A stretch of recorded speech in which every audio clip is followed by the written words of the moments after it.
G'day everyone, Paul Stoner, CEO Bigger & Scott, joined today by Ed Hobbs from the Richmond office, sales office of the month for October. Congratulations. Thank you. Take a breath. Hey. We'll get into a few things, but the stuff that I really want to get into today, we'll go through the numbers and everything, is have you changed anything? What's it look like? People wanting to deal with you guys differently. We were just talking before about how everything's for auction, but they're making offers prior. So there's a lot going on. Yeah, it's really, to summarise in a word, it's really choppy. So buyers are expecting to buy things from day one, the first open for inspection. So we're preparing vendors to get super, ready. Contracts have got to be done ahead of time. Just be open to that. Quite often, that first offer can obviously then materialise to be the offer. Yeah. So no longer be sort of knocking that back and then deflecting offers and then trying to go to auction. We're really open-minded. A couple that Julie and Lottie have done with Russ is to bring auctions forward.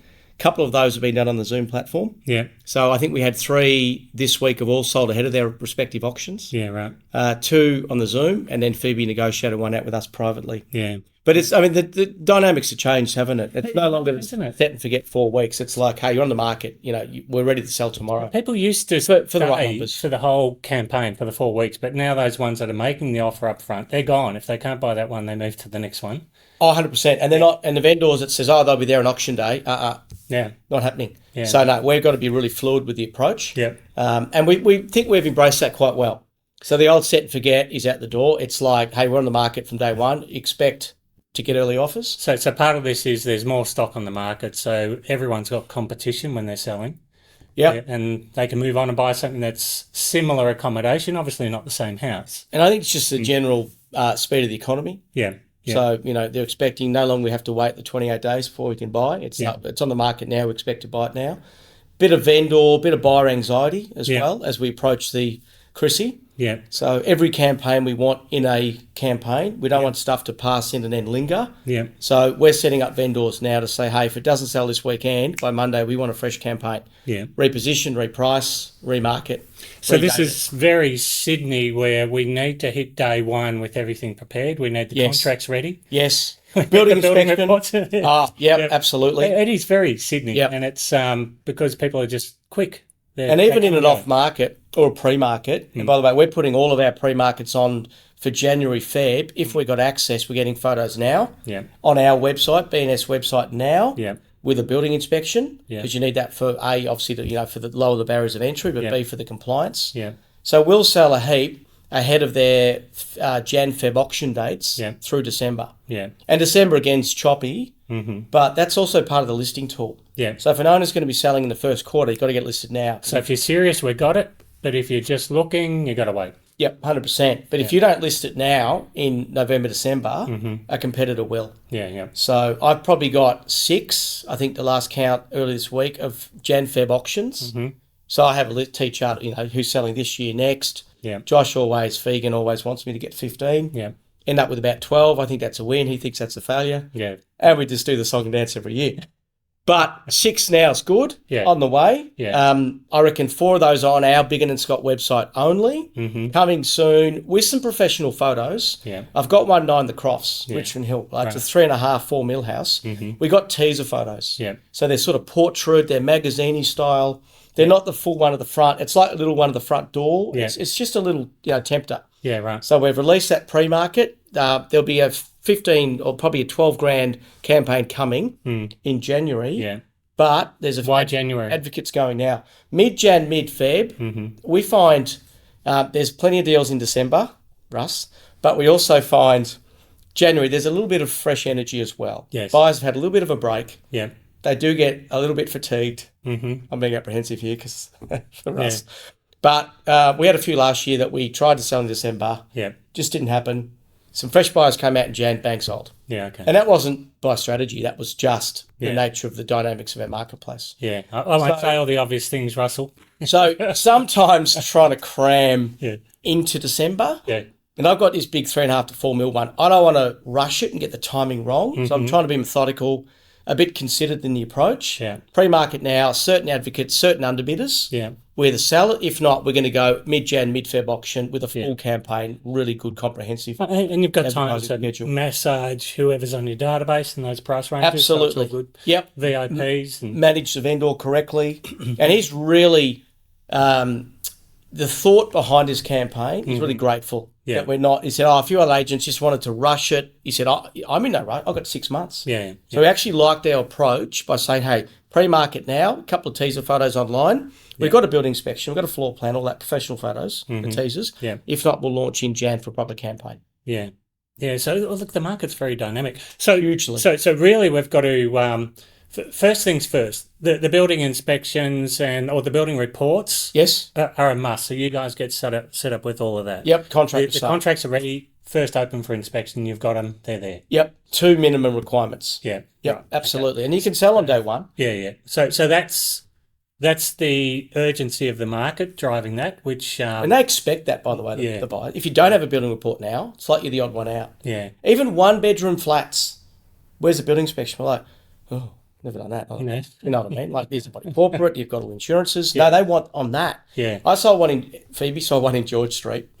One bedroom for $560. Good one. Subject to a building inspection. Wow. One bedroom. Finance clause came in. It was after auction. Yeah, so we're like, we've probably got to get them on nearly everything now. And is it a building that has issues? It was done on Monday. The deal's still live. Yeah. So we're now Thursday. So I think it's passed. Yeah. You don't control it when another buyer does it. No. Another builder does it. You don't have that narrative. Yeah. When we do it through before you bid, we speak to the builder. We get a notification when they download. Yep. So you control the process. You control the narrative. You feel like you're nothing worse than a buyer knowing more about the property than you do. Yeah. How do you negotiate when they've done that and you don't know about it? Yeah, I agree with all that. And also, if you get it up front, it's not before you bid plug, but if you get it up front, you can protect the value of the property. Okay. I know that's already been factored in. We know having the properties all organised. Yep. By the time all in campaigns. That must be putting some pressure then on your callbacks and your system because things are happening very quickly. Well, I'm fortunate to have 2 in my team, Ethan and Phoebe, and they're Monday mornings, they're right. Look, they're very good at open for inspection. The traffic light, thumbs up, thumbs down, not sure. Yeah. Follow up Monday, vendor reports to the client Monday night, Tuesday morning. Yeah. Vels and stuff Tuesday, Wednesday's back in open for inspections. So there's a process in there. There's a proactive process. Yeah, there's reactive stuff that comes at you all day. Yeah. But you've got to have the fundamental blocks and pillars to go, right, Monday's this, Tuesday that. That's the ideal week stuff to a degree. Yeah. For me, prospecting Friday afternoons and stuff when, others disappear. So there's some really good little fundamentals in there that if you do over a period of time, that contributes to the success of it. Yeah, okay. Well, look, what I'm taking out of all of this is have it all ready day one and the book just, you start turning through the pages. It's all there, it's ready. You're not waiting on something that is super important to getting the job done. We used to have contracts week 3 or 4. That's right. Oh, that feels so old school now. Yeah. Like, you've got to be innovative, progressive, and push the boundaries and try new products. And they're not all going to be for everyone. But at the same time, if you're not on the front foot, the way we did it yesterday can't be the way we do it tomorrow. Yeah. Like, every new product comes in, we'll give it some time. We don't panic about it, but if it's good, we'll implement it. Excuse me. If it's not, on to the next. Yeah. But we're not just same, set and forget, rinse and repeat. It's like every campaign's kind of bespoke. Because of the choppiness, but we've got fundamentals in play. Yeah. But we're ready to sell, and we've got WhatsApp groups for every single client. We pump all the pre-marketing stuff, all the quotes through the WhatsApp group. If there's 3 or 4 vendors in maybe it's a beneficiary or an executive style. It's so good as a comms channel. Yeah. So I've got like 15 running at the moment. I'm like, oh. Yeah, it's just I know. I had like 16 unread this morning or something. And I'm like, I bet in 2 vals that's 16 unread. Yeah. But it's so good just to keep in touch with where things are at. Yeah, terrific. That's great. So the team, how are they coping with the busyness at the moment? The overall team, really good. So plenty of meetings, Monday, Friday, Tuesday for topical. Yep. So everyone's, rowing in the same direction. Yep. Everyone's really aligned. Nikki's doing some great stuff around the marketing, the compliance, which keeps it really tight. Yep. So we'll close out the year. We're 299 sales as of today. So Emily's saying I've got a 300th coming. Russell's saying nowhere near enough. We want 330, 340, 350. Still time to do it. Yeah, so there is. You've got to keep pushing. Yeah. Keeps it interesting. Yeah. So Yeah, well on their You've got way. to follow those numbers. And Like for everybody watching, this is a time when you should be excited about it because it will keep you busy. You've got stock at the moment. It is about working it through to the sale. Now, having it prepared for the sale is the most important part, I think, what you're saying. It's like, don't go to market and not be prepared to sell it. yeah, there's got to be vendor. You don't need any hurdles. You don't need the hurdles. Look, the pricing and so forth, that'll work itself out. And we spoke about a few strategies on that, and we'll keep that for a training room. But communication is key, but the property doing its job and being ready is so important. Yeah. So, yeah, and all the pre-sale works and the vacant hire furniture, all those fundamentals remain unchanged. yes. 7-day access, Sunday opens we do. Point of difference in our marketplace. Meet lots of neighbours, increase your chance of valuations. Yeah. So there's full structure behind it. Yeah. But we pivot around new products and things and try and shorten days on market to get the same net result for the vendor. And then on to the next. So yeah, well, which ultimately isn't under your control at the moment, is it? Hey? Because if they're making offers early, yeah, it's a good thing. You got the price you can't control right. them. We're big on compliance. Yeah. But if you get the price right, based on your 3 comps, Yeah. It puts the vendor in the best position and Got some decisions. you get a bit of competitive tension with the bidding with a bit of luck. Yeah. Congratulations to the office. Congratulations, Ed. You're having a great month, and maybe you'll get the 50. Close out through to 350 for the year. Yeah, our team's on 84, I think, so we're trying to hit 100 Fantastic. as well. We'll probably pull up in the nervous 90s. I'm sure he'll get there, We're George. trying. Thanks for watching, everyone. Thank you.